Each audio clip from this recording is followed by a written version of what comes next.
Anabel, ¿qué significa esta súbita detención del general Salvador Cienfuegos? ¿Es una maniobra política de Estados Unidos para tratar de legitimar los resultados de la lucha contra el narcotráfico en México? ¿Afecta la relación con el poder militar tan crecido y creciente en la administración del presidente López Obrador? ¿O es un propósito netamente justiciero? ¿Qué interpretación, qué significados ves en esta detención, Anabel?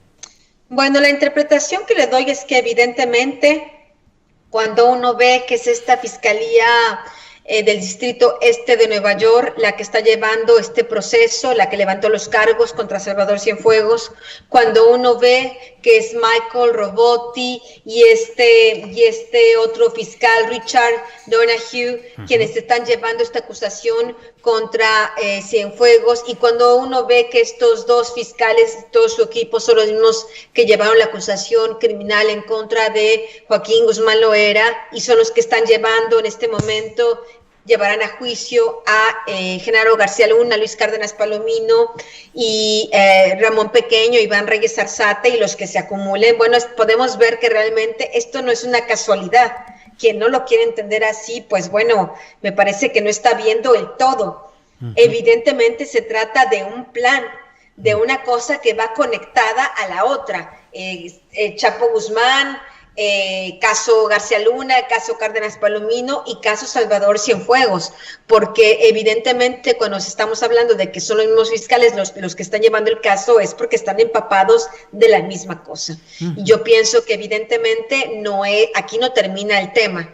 Yo había comentado en su momento que la detención de Genaro García Luna estaba abriendo un nuevo parteaguas donde el gobierno americano estaba por primera vez realmente interesado en llevar a juicio allá en su territorio a los funcionarios públicos corruptos mexicanos involucrados con el narcotráfico. Y yo había comentado que Genaro García Luna no iba a ser el último. Se han sumado otros de menor rango junto con él, me refiero a Cárdenas Palomino y estos, y ahora, bueno, otro secretario de Estado de otro sexenio. Entonces me parece que más allá de estar bajo juicio o bajo supervisión o bajo un mecanismo de rendir cuentas individuos, a mí ya me parece que más bien estamos hablando de que en Estados Unidos lo que terminará sucediendo es un juicio histórico sobre la colusión de autoridades mexicanas con el crimen organizado, un juicio de una u otra manera a México. ¿Eso fortalece o debilita a la política del presidente López Obrador, Anabel? Pues mira, todo depende, Julio, porque el problema es que el presidente de la República dice que bueno, que estos dos ejemplos, García Luna, Cienfuegos, representan la época neoliberal. Él hoy en la conferencia de prensa decía, es una decadencia lo que se parecía, un proceso de degradación progresiva. Él hablaba de la descomposición, él hablaba de que el principal problema era la corrupción. El problema es que esto no ha terminado. Ajá. El problema es que algunas de estas entidades corruptas, ligadas justamente a ese grupo que hoy está siendo llevado a juicio a Nueva York, siguen en el gobierno. Unos siguen, por ejemplo, en la Fiscalía General de la República, otros siguen en otras demarcaciones y otras gubernaturas del país, y está, por ejemplo, el caso de Omar García Harfuch en la Secretaría de Seguridad Ciudadana de la Ciudad de México, al lado de Claudia Sheinbaum. Bueno, este hombre, yo acabo de publicar un reportaje allí en Aristegui Noticias con documentos de todo su historial policíaco en la época de la Policía Federal, cuando él era de los más cercanos, el más protegido, el alumno de Luis Cárdenas Palomino, y como este jefe policíaco que hoy está ahí encargado de unas policías más importantes de México, reprobó sus exámenes de confianza, mintió cuando se le preguntó sobre su involucramiento sobre sus compromisos con el crimen organizado, sobre su consumo de drogas, sobre si había cometido algún delito. Se determinó en ese examen que no cumplía con los requisitos para permanecer en la Policía Federal, que hacía detenciones arbitrarias, que hacía cateo sin orden judicial. Es decir, este alumno de este sistema que hoy está siendo enjuiciado en Nueva York es un hombre que hoy está vigente en los tiempos de la 4T. Entonces, si tú me preguntas si este juicio en Nueva York debilita o fortalece a Andrés Manuel López Obrador o a este nuevo gobierno, pues todo depende de lo que ellos asimilen y entiendan de la historia. ¿Cuál fue el problema de Felipe Calderón? Él no sabía quién era Genaro García Luna, lo sabía. No por mis reportajes, eso es secundario. Lo sabía porque estaban los expedientes dentro de la propia PGR de los señalamientos claros contra Genaro García Luna y su gente. Felipe Calderón lo puso ahí por casualidad, por ignorancia. Hoy tengo la clara hipótesis de que lo puso ahí sabiendo exactamente lo que era. Lo quería así. Claro. Así como era García Luna, le era útil para los intereses de Felipe Calderón. Enrique Peña Nieto no sabía quién era Salvador Cienfuegos. Yo en el libro de México en Llamas, en el 2012, antes de que fuera el designado Salvador Cienfuegos como secretario de Defensa Nacional, publiqué todo un capítulo llamado Guerra en la Sedena, particularmente en la página 153, donde hablaba cómo Sergio Villarreal Barragán, alias El Grande, ya había declarado ante la PGR de cómo los Beltrán Leiva y el Cártel de Sinaloa tenían control total del estado de Guerrero y del Distrito Federal gracias a la complicidad del general responsable de la región militar. Claro. Y el responsable era Salvador Cienfuegos, de las dos regiones militares, de 2005 a 2007 en Guerrero y de 2007 a 2009 en la Ciudad de México.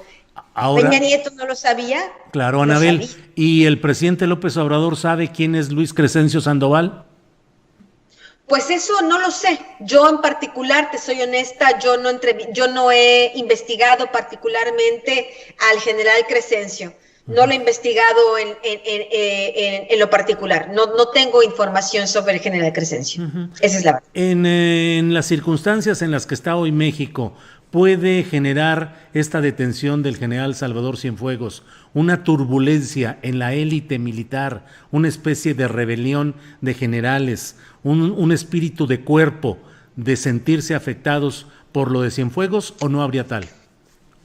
A ver, tenemos que hablar que desde a consecuencia de la llamada falsa guerra contra las drogas emprendida por Felipe Calderón, si hubo una institución en México que quedó muy debilitada y muy dividida, fue justamente la Secretaría de Defensa Nacional.